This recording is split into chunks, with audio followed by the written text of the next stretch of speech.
All right, y'all, welcome back to the show. It's Anti-War Radio. And first up on the show today is Grant Smith from the Institute for Research Middle Eastern Policy. That's IRMEP.org, IRMEP.org. And he's written a whole bunch of books about, well, Israeli covert action inside the United States, pretty much. The latest is Divert, NUMEC, Zalman Shapiro, and the diversion of U.S. weapons-grade uranium into the Israeli nuclear weapons program. Because subtlety's his game. Welcome back, Grant. How you doing? Hey, Scott. It's great to be on your millionth show. Yeah, oh, good. You heard that, huh? Yeah. This is my 1 millionth radio show today. All right. Anyway, so yeah, basically, for everyone who's not familiar, it's been a little bit of time has passed since we've talked on the show. Grant's thing is he's a journalist, and he goes suing under the Freedom of Information Act all day long to get paperwork on what the American federal, national police and intelligence services, what dirt they have on Israel in the United States. Israel meaning their government and their frontmen in the United States, what they're up to and what they get away with. And, boy, is it a lot all the time. And, this one is great. U.S. charity secretly funds Israeli nukes. And then, what was this morning in the email, Grant, that, you've paid the fee. Yeah. In order to have the IRS answer to you whether you can deduct donations to Israel's nuclear weapons program from your taxes. Is that right? Exactly. That's the follow-on to this research. We're submitting FOIAs and mandatory declassification reviews to presidential libraries, to the CIA, to the NSA, to the FBI, to lots of different entities, the State Department. And the purpose is to find out, number one, what's going on, because one of the things that I've discovered over the past 10 years is that nobody has ever actually gone after any of this information. We've virtually been the first ones to do so in every single case. And we can talk about why later. But in this particular case, the research was into U.S. support for the Israeli nuclear weapons program. And as you know, it's just all over the news networks right now, balanced and penetrating analysis of how many nuclear weapons Israel has, how it got them, when it got them. I mean, you're probably as bowled over by the sheer mass of investigative reporting as I am, right? That's why I never mention it myself, because I figure they've got it covered over there on the Chris Matthews show. Yeah, right, because they're just all over this. But anyway, he's still got a show, right? I wouldn't know either. The thing about this, though, is it's becoming more and more clear, and I can't take credit for all of this. Avner Cohen has probably done the best work on the Israeli nuclear weapons program. It's secret. U.S. presidents have been pretty much told that they can't discuss it due to this agreement struck back in the day with Golda Meir. But investigation into the secret Israeli weapons program, you inevitably come up with the question of, well, how did they pay for it and where did they get technology and material? And so this is going right into that. The FBI basically declassified a bunch of files, which were counter-espionage files, in which they uncovered that an entity called the Weizmann Institute was not only trying to get information from classified sites in the United States in this particular case, but they did enough research to understand that this was a funding mechanism for the Israeli nuclear weapons program. And so what's evident in the FBI files is that, like a lot of situations, unfortunately, and I think John Cole mentioned this on your show one time, this investigation, just like many others, was shut down after it got to a certain point in identifying this illegal activity. The follow-on to this was more of an accountability exercise in which we filed with the IRS asking to make a $50,000 donation to laser enrich uranium at the Weizmann Institute and then put it on top of a nuclear missile.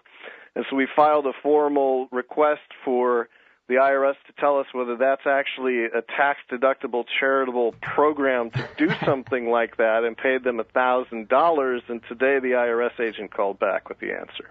Yeah, and what did he say? He said that he would not make a formal ruling on this, but it was his opinion that that sort of program had no charitable purpose. But like a smart man who probably wants to keep his job, he referred it to another division of the IRS. Mm-hmm. So the question, though, that remains is this. This organization continues to raise the American Committee for Weizmann Institute. Well, now wait a minute. Isn't it perfectly already tax deductible to donate directly to the IDF? You can donate to friends of the IDF. You can donate to there's just a constellation of charities that support illegal settlement developments, that support arms shipments. So I guess the answer is yes. Amazing. All right. Yeah, so the answer now is, the question is. Well, you're just calling them out because, no, legally, even if you can donate to the Friends of the IDF and write that off on your taxes, you should not be able to donate to their nuclear weapons program and write that off, right? And you're just, the joke is you can't get them to say that because then they're going to get in trouble because they're implying that the FBI didn't follow through doing their job enforcing the law. Right. One of the reasons that all presidents won't talk about the Israeli nuclear weapons program, and that it's necessary to go through such gyrations to get any sort of answers from the federal government, is that there's been a host of illegal activities going on for decades and decades surrounding the Israeli nuke program. And we also have legislation on the books, such as the Symington and Glenn amendments, that say that U.S. taxpayer dollars can't even go to countries that are outside the NPT and acquiring nuclear material and devices. So there's this charade going on in the United States where nobody in federal government will deal honestly with this issue. And so by escalating this a little bit, and there are actually a number of other tactics that can be taken for further escalation, the idea is to push this question out into the open and force the United States to deal with it. Because as mentioned in the article that was up on the website, U.S. charity secretly funds Israeli nukes, by letting this happen, the U.S. is being pushed out of the Nuclear Non-Proliferation Treaty. Not that it's actively reducing its own stockpile or doing anything to stay there anyway, but or respecting other countries' rights to nuclear technology for peaceful purposes.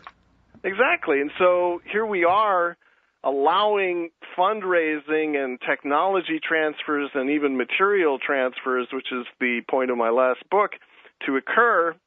And that's a violation of Article 1 of the treaty. And so how is it that $50 million per year are being raised in the United States and transferred to this overseas organization, which the federal government has long known has been involved in secret, clandestine nuclear weapons development?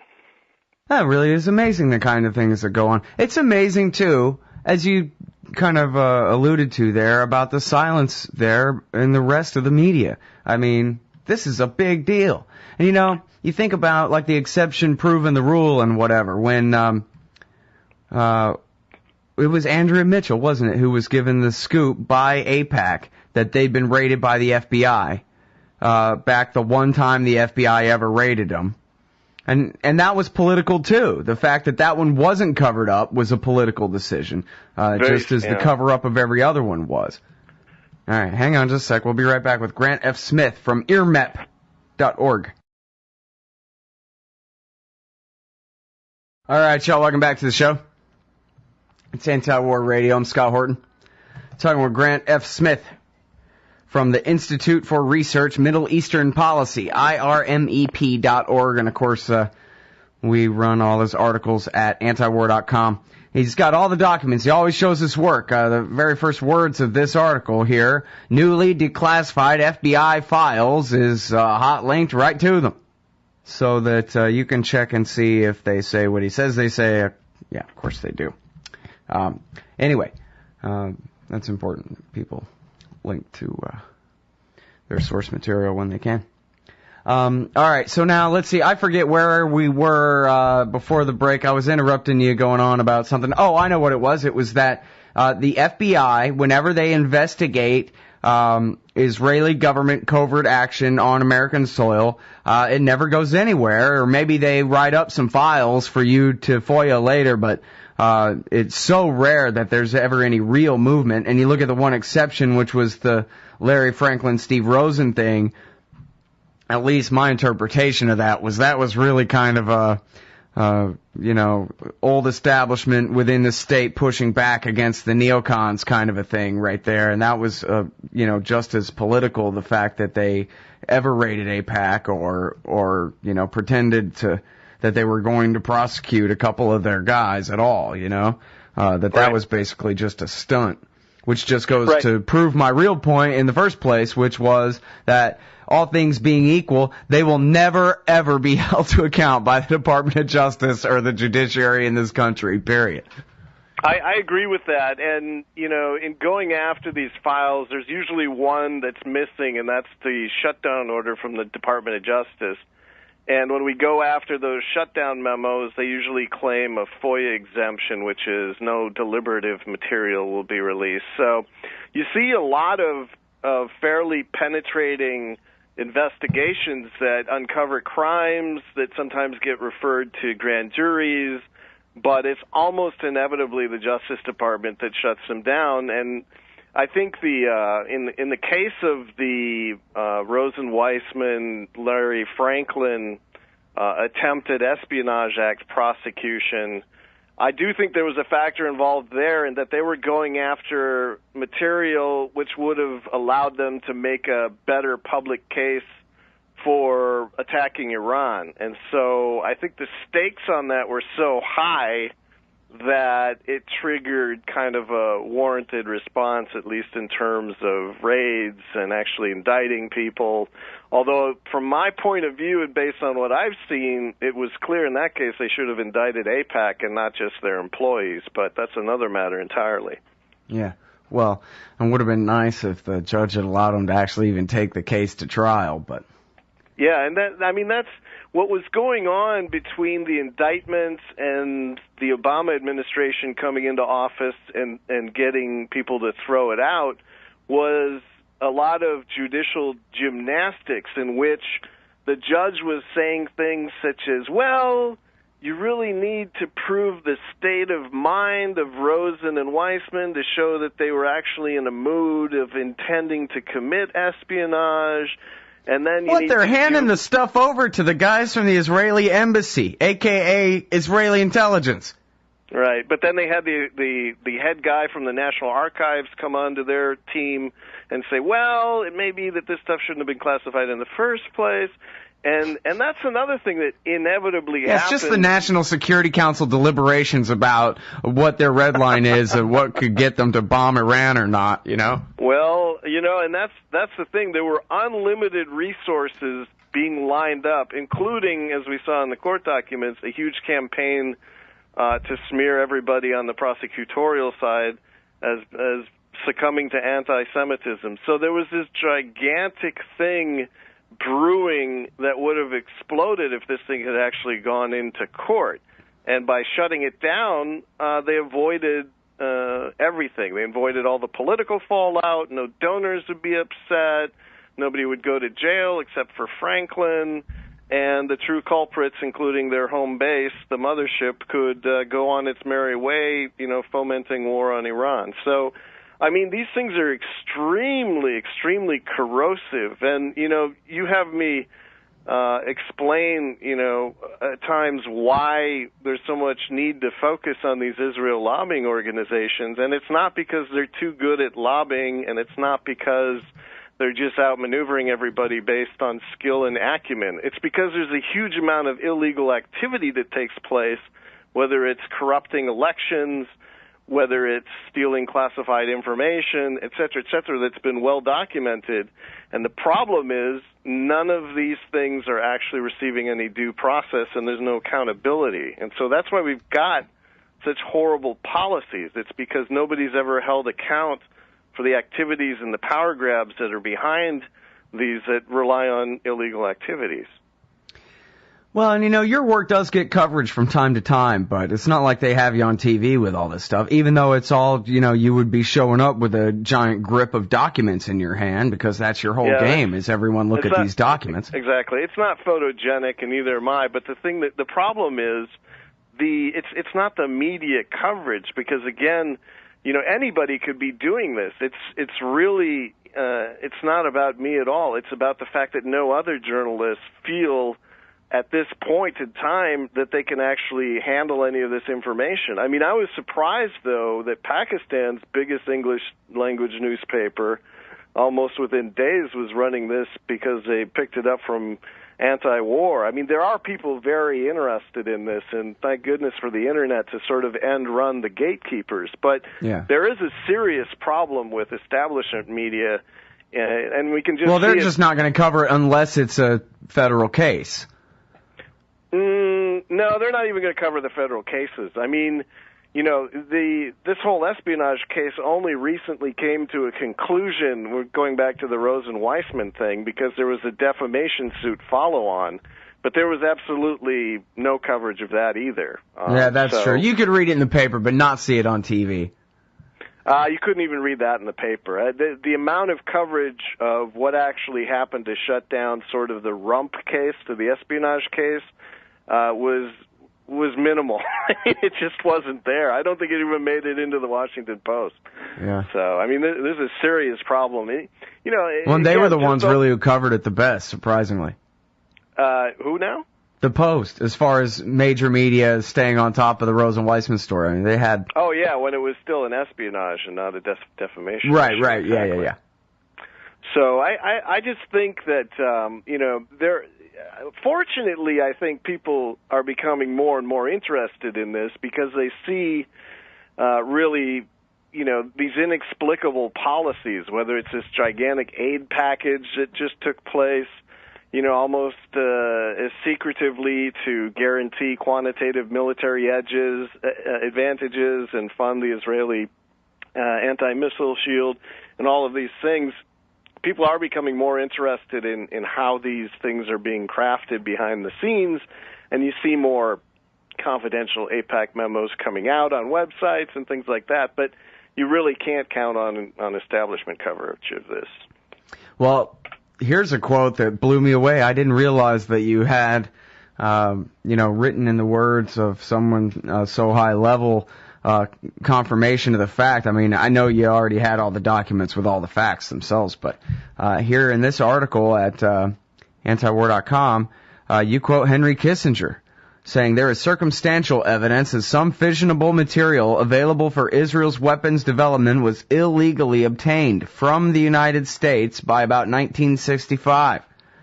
So that's pretty good. 1965, right, exactly. And the interesting thing about that is that Americans are about to be hit with, I would say, probably hundreds of millions of dollars more in costs, as people who have been affected by that have filed a massive lawsuit to recover damages for health-related, radiation sickness-related issues because of that front company that was moving uranium out of Pennsylvania.